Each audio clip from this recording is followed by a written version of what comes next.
হযরত আবু হুরায়রা বলেন قال قال رسول الله صلى الله عليه وسلم আবু হুরায়রা বলেন আল্লাহর নবী বলেন সাবআতু ইউযিল্লুহুমুল্লাহু তাআলা ফি যিল্লিহি ইয়াওমা লা যিল্লা ইল্লা যিল্লুহ। কিয়ামতের কঠিন ময়দানে যখন আল্লাহ রাব্বুল আলামিনের আরশে আজিমের ছায়া ছাড়া কোনো ছায়া থাকবে না, যেদিন মাথার এক বিগত পরে 12টা সূর্য তাপ দিবে, যেই দিনের জমিনটা হবে তামার জমিন, যেই দিনের সূর্যের তাপ এত প্রখর হবে, সেই কঠিন বিভীষিকাময় অবস্থায় মানুষ চাইবে একটু ছায়া যদি আমার মাথার উপর আসতো কত ভালো হতো, কিন্তু লা জিল্লা ইল্লা জিল্লুহু, সেদিন আল্লাহর আরশের ছায়া ছাড়া আর কোনো ছায়া থাকবে না। আল্লাহু আকবার। সেই কঠিন বিভীষিকাময় মুহূর্তে قال سبعته يذلهم الله تعالى في ظله يوم لا ظل إلا ظله إمام عادل। সেই দিন রব মেহেরবানি করে যাদেরকে আরশে আজিমের নিচে জায়গা দিবেন, যেদিন আল্লাহর আরশের ছায়া ছাড়া কোনো ছায়া থাকবে না, সেদিন আল্লাহ রাব্বুল আলামিন যাদেরকে আরশে আজিমের নিচে জায়গা দিবেন, তন্মধ্যে 1 নাম্বার হলো ওই ব্যক্তি, যেই ব্যক্তি হলো ইমামুন আদিল, ন্যায় পরায়ণ শাসক, ন্যায় পরায়ণ বিচারক। ন্যায় বিচারক যে মানুষের প্রতি জুলুম করে না, ইনসাফ কায়েম করে, সেই রকমের জাস্টিস যারা রয়েছেন, বিচারক যারা রয়েছেন, যারা মানুষের প্রতি ন্যায় বিচার করে, এরকম ব্যক্তিকে আল্লাহ তাআলা আরশের নিচে ছায়া দিবেন। সুবহানাল্লাহ। কারণ আল্লাহ তাআলা কোরআনুল কারীমের সূরা আন-নাহলের মধ্যে আল্লাহ বললেন, সূরা আন-নাহলের 90 নম্বর আয়াতে রব ঘোষণা দিলেন, ইন্নাল্লাহা ইয়া'মুরু বিল আদলি ওয়াল ইহসান। আল্লাহ বললেন, নিশ্চয় আল্লাহ তাআলা তোমাদের নির্দেশ দিচ্ছেন ন্যায় বিচার প্রতিষ্ঠা করতে। কি প্রতিষ্ঠা করতে? ন্যায় বিচার প্রতিষ্ঠা কি আমি আর আপনি করতে চাইলে করতে পারবো? সবাই মিলে প্রতিষ্ঠা, ন্যায় বিচার প্রতিষ্ঠার কাজ করতে হবে। আমি যদি বলি কোরআনের আয়াত দিয়ে হুজুর সারা জীবন ওয়াজ করে যাচ্ছে, জুমাতে প্রত্যেক জুমায় হুজুর বলছে ইন্নাল্লাহা ইয়া'মুরুকুম বিল আদলি ওয়াল ইহসান, বলে কি বলে না? ন্যায় বিচার কি প্রতিষ্ঠা হয়ে যাবে? ন্যায় বিচার প্রতিষ্ঠা হবে।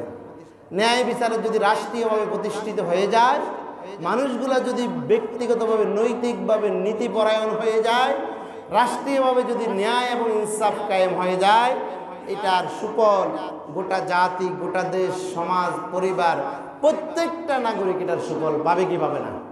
পাবে। আল্লাহ বললেন ইন্নাল্লাহা ইয়া'মুরুকুম বিল আদলি ওয়াল ইহসান।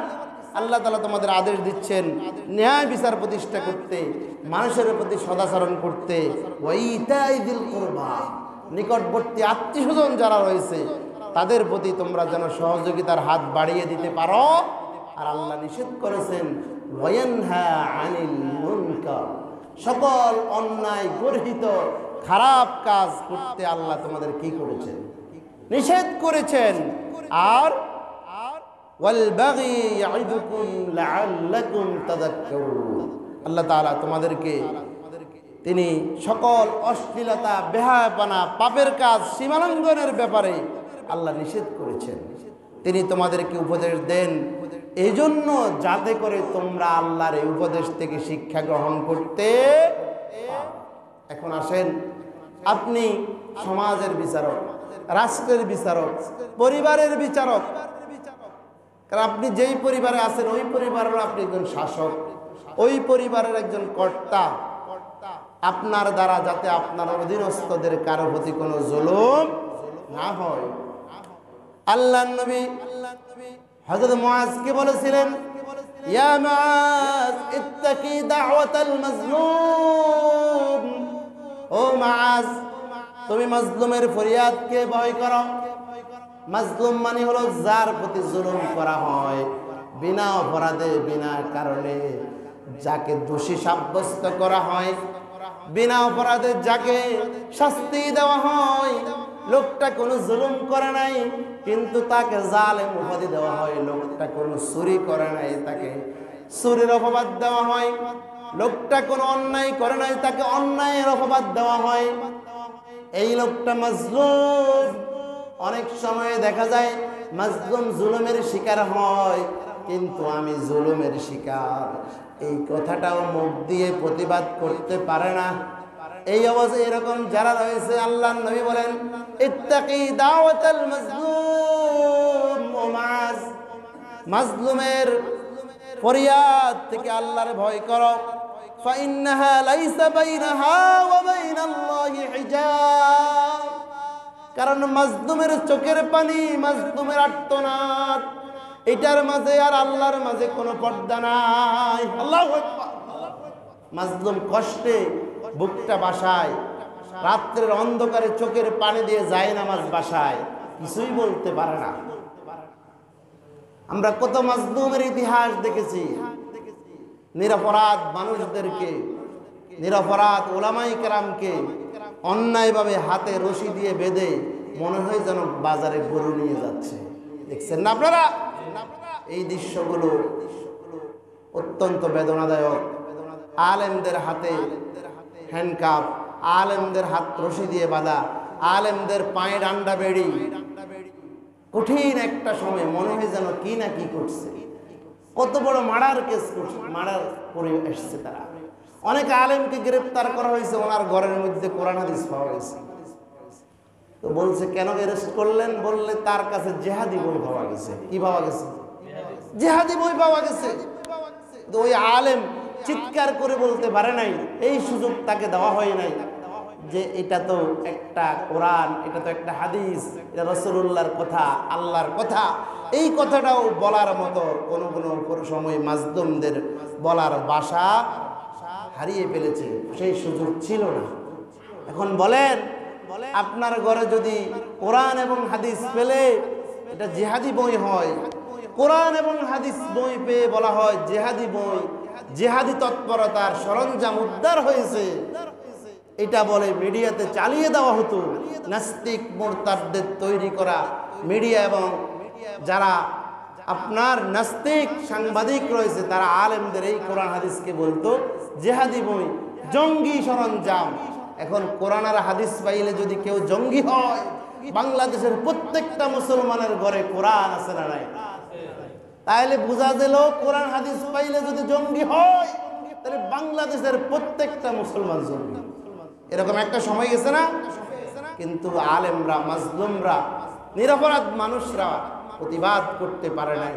আল্লাহর নবী বলেন ইত্তাকি দাওয়াতাল মাজলুম, মাজলুমের ফরিয়াদকে, মাজলুমের আর্তনাদকে ভয় করো। সেই মাজলুমেরা তখন কিছুই বলতে পারে না, চোখের পানি দিয়ে যাই নামাজ ভিজিয়েছে, তাদের তাদের চিৎকারে, তাদের কান্নায় আকাশ বাতাস ভারী হয়েছে। এজন্য নবীজি বললেন কিয়ামতের ময়দানে আপনি যখন যেই দায়িত্বে থাকবেন, দেশের শাসক, সমাজের নেতা, সমাজের বিচারক, পরিবারের বিচারক, রাষ্ট্রের বিচারক, যেই পর্যায়ে আপনি দায়িত্ব পালন করবেন, আপনি যদি অধীনস্থদের প্রতি ইনসাফ কায়েম করতে পারেন, কিয়ামতের ময়দানে আল্লাহ রাব্বুল আলামিন তার আরশের নিচে আপনাকে জায়গা করে দেবেন। সুবহানাল্লাহ। এজন্য যারা বিচারক, যারা রায় দেন, যারা জাস্টিস, তাদের এই বিচারটা, রায়টা যদি সঠিক না হয়, জাহান্নামে যাওয়ার জন্য এটাই যথেষ্ট, ঠিক না? তাহলে আরশের নিচে যারা চায় হবেন, এক নম্বর হলো বলেন ইমামুন আদিলুন। সবাই বলেন, মানে ন্যায় পরায়ণ শাসক, ন্যায় বিচারক। আল্লাহর আরশের নিচে কি পাবে? ছায়া পাবে। কোন দিন? যেদিন আল্লাহর আরশের ছায়া ছাড়া আর কোনো ছায়া থাকবে না।